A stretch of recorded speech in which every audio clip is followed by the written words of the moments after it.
Hello दोस्तों, मेरा नाम है आरती और आप मेरे साथ बने हुए हैं ज़ीरो सब्सक्राइब चैनल पर, जिसमें आप सभी का बहुत बहुत स्वागत है। दोस्तों, विक्की और पूरब दोनों बैठे हुए आपस में बात ही कर रहे थे।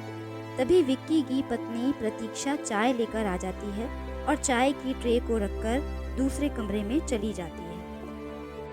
तभी विक्की कहता है कि तेरी भाभी प्रतीक्षा जब काली साड़ी पहनकर मेरे सामने खड़ी होकर ये पूछती है कि कैसी लग रही हूँ मैं, तो मैं कहता हूँ कि अच्छी लग रही हो। मेरे इतना कहते ही प्रतीक्षा के चेहरे पर कोलगेट वाली स्माइल आ जाती है और मुझे ये देखकर बहुत अच्छा लगता है। घर के बाहर जब हम निकलते हैं तो हमारे पड़ोस में रह रही लड़कियाँ जब प्रतीक्षा से कहती हैं कि भाभी अच्छी लग रही हो, तो हम दोनों का ही मन बहुत खुश होता है। लेकिन हाँ, ताना मारने वालों की भी कमी नहीं है, तो उस वजह से हम अपने जीने की दिशा तो नहीं बदल सकते। विक्की की ये सारी बातें सुनकर पूरब को उसके घर का सुबह का माहौल याद आ जाता है और वो खुद पर गुस्सा होने लगता है। तब उसे एहसास होता है कि वो रानी के साथ गलत कर रहा था और मन में सोचता है कि मैं ही रानी को दुख देता हूँ, उसी वजह से लोग उसे ताना मारते हैं। अब मुझे अपनी भूल सुधारनी है और रानी से माफ़ी मांगनी है। मन में वो ये सोचकर विक्की से विदा लेता है और अपने घर चला जाता है। रास्ते में चलते चलते उसे एक साड़ी की दुकान दिखाई देती है। वो जल्दी से उस साड़ी की दुकान में जाता है और काले रंग की साड़ी खरीदकर उसे पैक करा लेता है। रानी पूरब को देखते ही उसके पास पानी का ग्लास लेकर पहुंचती है। तभी पूरब रानी से कहता है कि मैं तुम्हारे लिए कुछ लाया हूँ, क्या तुम्हें पसंद आएगा? और रानी बहुत हैरान वाली निगाहों से पूरब को देखती रहती है। पूरब साड़ी का डिब्बा रानी को देकर कहता है कि इसे खोलकर देखो, शायद तुम्हें पसंद नहीं आया तो मैं इसे बदलवा दूंगा। तभी रानी जल्दी से उसे खोलकर देखती है और देखकर हैरान हो जाती है।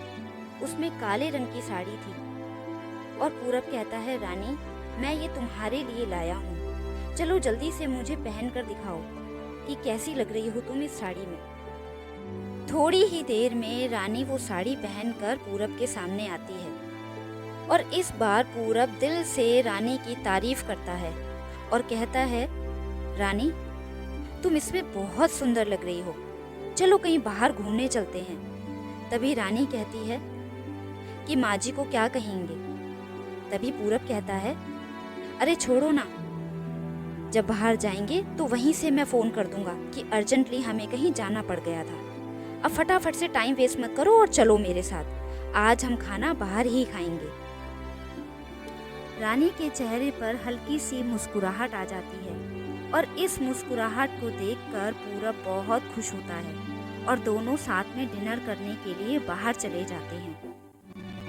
रास्ते में चलते चलते पूरब रानी का हाथ पकड़ लेता है और उसे धीरे से कहता है, रानी सॉरी, मुझे माफ़ कर देना, आइंदा से मैं तुम्हारे साथ ऐसा कभी नहीं करूँगा जैसे आज तक करता रहा था।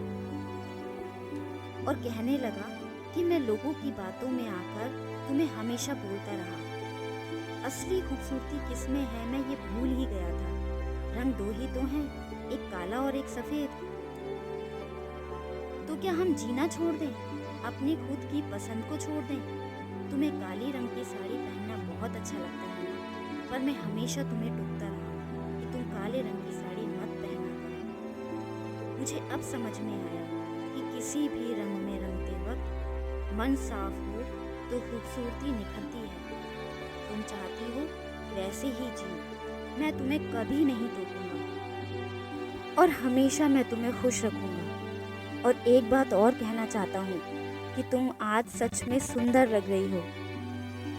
ये सुनते ही रानी के चेहरे पर जैसे लाली और बढ़ गई हो और वो शर्मा कर पूरब से बोली, क्या आप भी? पूरब ने रानी का मुस्कुराता हुआ चेहरा देखा और उसके बदले हुए विचारों से पूरब खुश हुआ। मन ही मन में पूरब ने विक्की को धन्यवाद दिया, क्योंकि ये परिवर्तन विक्की के शब्दों के द्वारा ही हुआ था। दोस्तों, रानी और पूरब की ये कहानी यहीं समाप्त होती है आई होप आपको ये कहानी अच्छी लगी होगी। अच्छी लगे तो लाइक, शेयर और सब्सक्राइब ज़रूर कीजिएगा।